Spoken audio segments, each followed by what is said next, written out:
tu análisis de la elección en general de Brasil y después en particular de San Pablo y el resto de las ciudades importantes, Breno. Bueno, bajo todos los criterios, quien ganó las elecciones en Brasil ha sido el campo de la derecha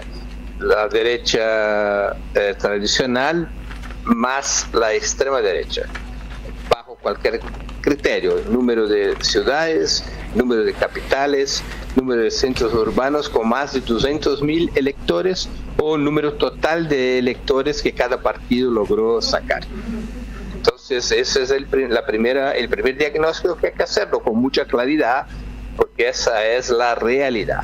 Hubo una recuperación del PT en relación al 2020, pero es una recuperación en comparación al peor momento de la historia del PT.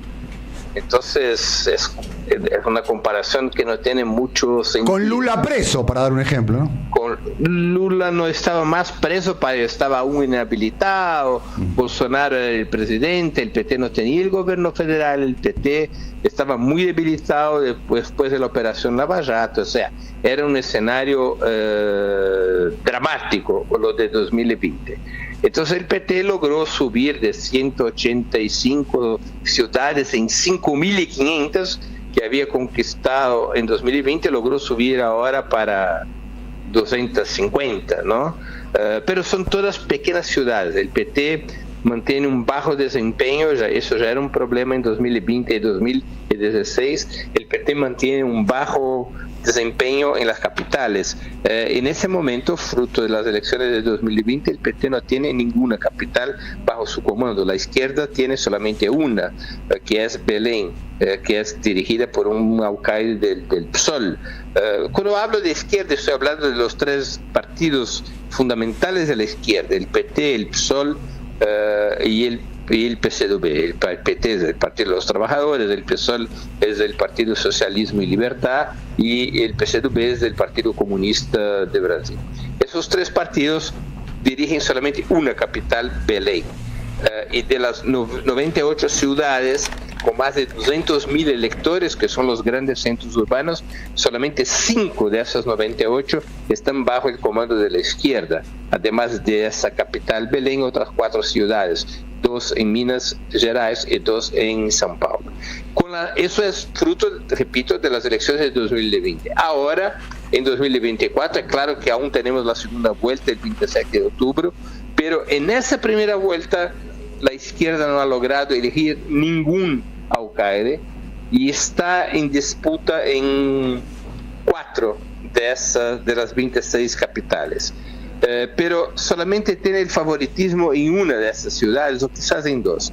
Tiene el favoritismo en Natal, que es la capital de Rio Grande do Norte, y Fortaleza, que es la capital de Ceará. Hay otras 2 ciudades que el PT está en la fórmula de la segunda vuelta, pero con muy pocas posibilidades, que son Cuiabá y Porto Alegre, y hay São Paulo, donde el PT disputa la segunda vuelta apoyando al candidato del PSOL, Guilherme Boulos, que es, digamos, la madre de todas las batallas. Si Guilherme Boulos logra superar a Ricardo Nunes y ganar las elecciones, eso, digamos, cambia el diagnóstico que uno puede tener de las elecciones municipales. Pero esa posibilidad es muy complicada. O sea, el favoritismo es de Ricardo Nunes, porque la tendencia es que los votos de Marçal, que tuvo 1/3 de los votos de los sufragios acá en São Paulo, la tendencia es que esos votos de Marçal, que son votos de extrema derecha, esos votos se pasen a Nunes contra Boulos. Estamos hablando con Breno Altman, periodista brasilero y fundador del sitio Opera Mundi, sobre las elecciones municipales en Brasil en el día de ayer. Me gustaría concentrarme un segundito en San Pablo, que como bien vos definís es la madre de todas las batallas.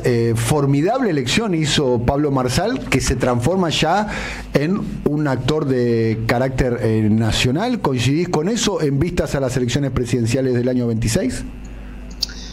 Yo creo que sí, pero muchas cosas se va a pasar antes de 2026. Y hay que resolver un tema fundamental. esas elecciones han probado que el comando de la extrema derecha sigue en las manos de Bolsonaro. Bolsonaro tuvo un rol importante para garantizar que Núñez pasara a la segunda vuelta y pasara a la segunda vuelta en primera posición. Para que Marçal pueda tener un local bajo el sol, es necesario saber cómo se queda su relación con el bolsonarismo. Marçal no tiene, digamos, fuerza suficiente para imponerse, por ejemplo, como candidato presidencial con posibilidades de victoria sin que esté abrazado a Bolsonaro. Y ese es el tema fundamental, porque Bolsonaro, como ha sido un candidato outsider, incluso un candidato outsider en relación al bolsonarismo, como eso ha ocurrido en las elecciones municipales, sus relaciones con el bolsonarismo están tensas. Y Bolsonaro tiene que reconstruirlas si desea tener, digamos, un futuro político con posibilidades de victoria. Vamos a otro estado. En el caso de Río de Janeiro, que es un refugio del bolsonarismo. De hecho, ahí inició su carrera política. En las últimas elecciones presidenciales en Río de Janeiro le fue muy bien a Bolsonaro. En este caso, un aliado de Lula, como es Eduardo Paes, ha logrado la reelección por 30 puntos de diferencia frente al candidato de Bolsonaro, que era el jefe de su custodia, un policía, mano dura, como Alexander Ramayen. Sí, pero hay que caracterizarlo bien. Eduardo Paes es un hombre de derecha, un aliado del presidente Lula, pero un hombre de derecha. Incluso en su gobierno hay secretarios que tienen vínculos con Bolsonaro. Entonces, lo que ocurrió en Río de Janeiro ha sido una victoria de la derecha sobre la extrema derecha, con la izquierda apoyando esa derecha moderada contra el bolsonarismo. Eso es una derrota importante para el bolsonarismo, seguro, pero eso no significa acumulación de fuerzas en favor de la izquierda, ¿no? Porque lo que va a hacer Eduardo Paes, por ejemplo, en 2026, cuando mucha gente apuesta que él se presentará como candidato a la gobernación de Río de Janeiro, de la provincia de Río de Janeiro, lo que va a hacer él para viabilizar su candidatura no es muy claro. Lo más probable es que apoye eventualmente la reelección de Lula, pero Paes es un problema para el PT en Río de Janeiro. El PT en Río de Janeiro, en la capital del estado, está destrozado, o sea, es una fuerza marginal que no llega a los 10% de los votos. Tuvo como 6,5%, 7% de los votos en la capital, exactamente porque apoya a la derecha y no tiene, digamos, personalidad autónoma, no tuvo personalidad autónoma en esa carrera electoral municipal. Entonces, es una victoria, entre comillas, ¿no? Quiero que estamos hablando con Breno Alman, analizando las elecciones ayer de mitad de término en Brasil, donde se eligen a los intendentes. Es una elección de mucha importancia política en vistas de lo que puede llegar a ocurrir en los próximos años. Leyendo, Brasil tiene un sistema de votación uninominal, ¿no? Además de votar los partidos políticos, se votan a las personas. Entonces, parece una manera, se compiten entre partidos y también al interior de los partidos compiten los candidatos entre sí. Y el partido y el candidato más votado, más elegido para lo que sería legislador local, lo que sería un concejal, un legislador en la ciudad de Buenos Aires, o un concejal en cualquier municipio de la Argentina, que es el nombre se llama vereador. En la ciudad de San Pablo se trata de Lucas Pavanato, un joven de apenas 28 años, que tiene un recorrido de haber trabajado en la Joven Pam, ¿no? Que sería como una especie de FM dedicada a los jóvenes, que también streamea y tiene su versión para YouTube, digamos, que es una tendencia comunicacional muy, muy usual en la derecha en el mundo y en particular en Brasil y aquí también en la Argentina en los últimos años. Y Lucas Pavanato, que tiene una posición muy de derecha, claramente. Por ejemplo, en el día de ayer dijo: vamos a trabajar para enderechar estas ciudades. Y además dijo: personas de izquierda van a tener que entender que la derecha vino para quedarse. Sí. Obtuvo 160.000 votos y se transformó en el vereador, en el concejal, en el legislador más votado. Breno, contame quién es Pavanato y qué estás viendo en este fenómeno de redes sociales y candidaturas políticas. Mira, el bolsonarismo es un fenómeno que tiene tracción entre la juventud. Eso ha ocurrido también en Argentina con Milei, ¿no? Me parece. O sea, en los sectores jóvenes, la extrema derecha logra espacio con su discurso ultraliberal, hipercapitalista e individualista. Es una extrema derecha que hace una mezcla entre el autoritarismo como, digamos, perspectiva política y un programa, ese programa del hipercapitalismo, del emprendedorismo, del culto a la iniciativa privada, a la vida individual, que también tiene por obvio una conexión en términos religiosos con los grupos neopentecostales, con la teología de la prosperidad y así por adelante, ¿no?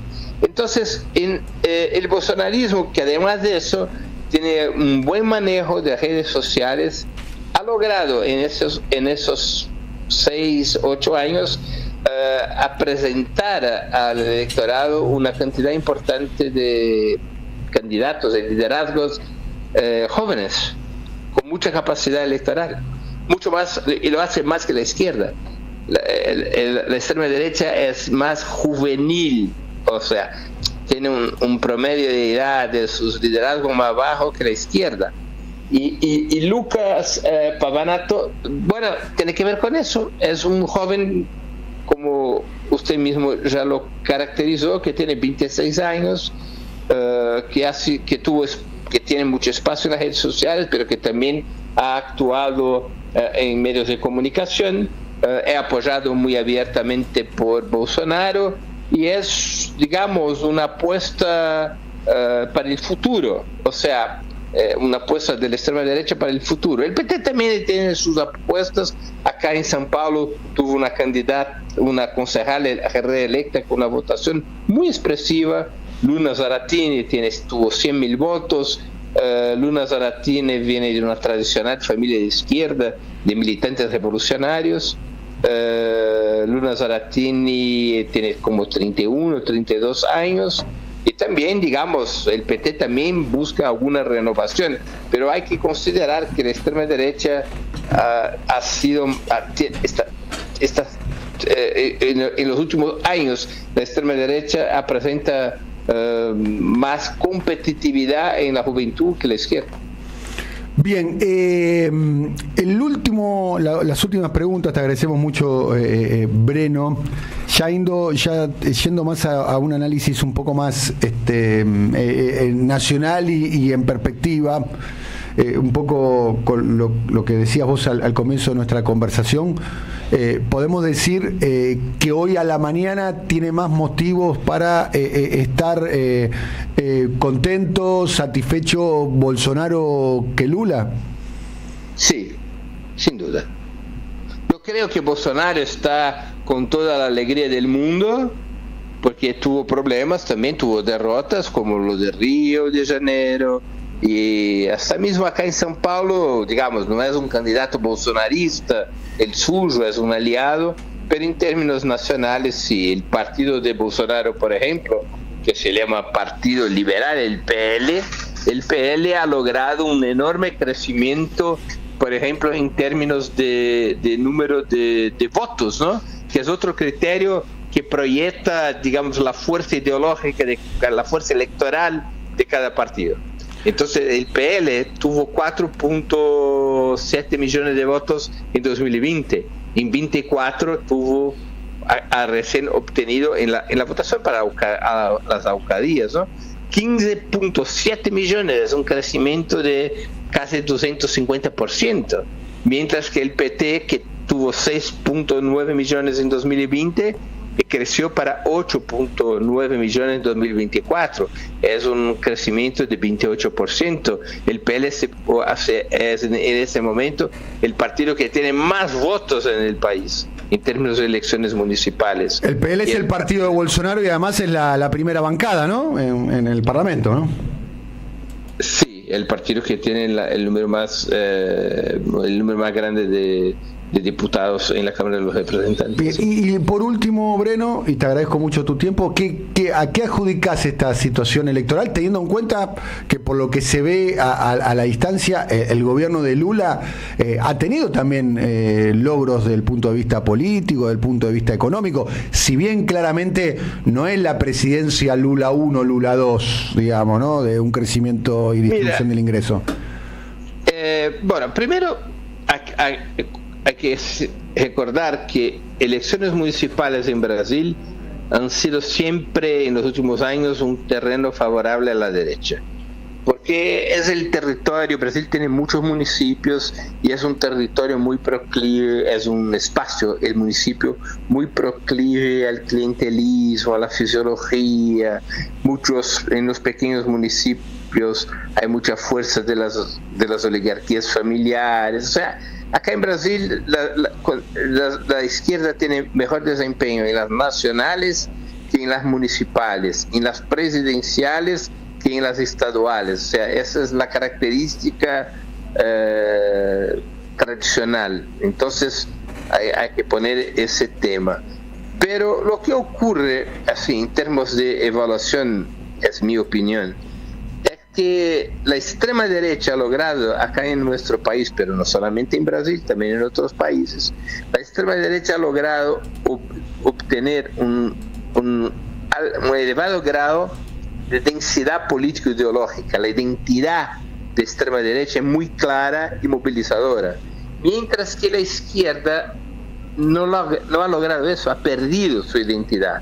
Entonces, ¿qué es la izquierda en países como Brasil hoy? ¿Qué es el PT? El PT nació como un partido socialista, como un partido de transformación, como un partido, para algunos hasta mismo, de revolución. Un partido que prometía un cambio estructural en el país. Había una clara identidad de izquierda. Y con esa clara identidad de izquierda el PT creció, logró superar la izquierda moderada, llegó a la presidencia de la República. Bueno, el tema es que el PT en los últimos años, o en los últimos muchos años, está perdiendo esa identidad en un escenario en lo cual hay una extrema derecha muy polarizante. Y con eso el PT tiene dificultades de movilizar los sectores del electorado que están muy insatisfechos con el sistema, con el Estado, con la política, con la economía, aunque tengamos muchas mejorías, una mejoría importante con el presidente Lula en términos de la economía, logros económicos relevantes. No son logros espectaculares, y en términos de la disputa político-ideológica, la izquierda tiene baja densidad. Claro, es un tema que hay que profundizarlo, pero eso es lo que ocurre por todas las partes, ¿no? Breno, un abrazo grande, como siempre. Un grande abrazo, siempre a la orden, un gusto, una satisfacción hablar con usted y tu audiencia. Un abrazo grande, Breno Alman, gran periodista, gran analista, hincha fanático del Santos, no tocamos el tema. Es periodista brasileño y fundador de Ópera Mundi. Yo recomiendo que sigan su sitio de Ópera Mundi, lo sigan en las redes sociales. Tiene posicionamientos muy, muy interesantes. Un gran conocedor de Brasil, un gran conocedor del espacio de la izquierda. Como lo escucharon, fue nada indulgente con el resultado del día de ayer, un mal resultado.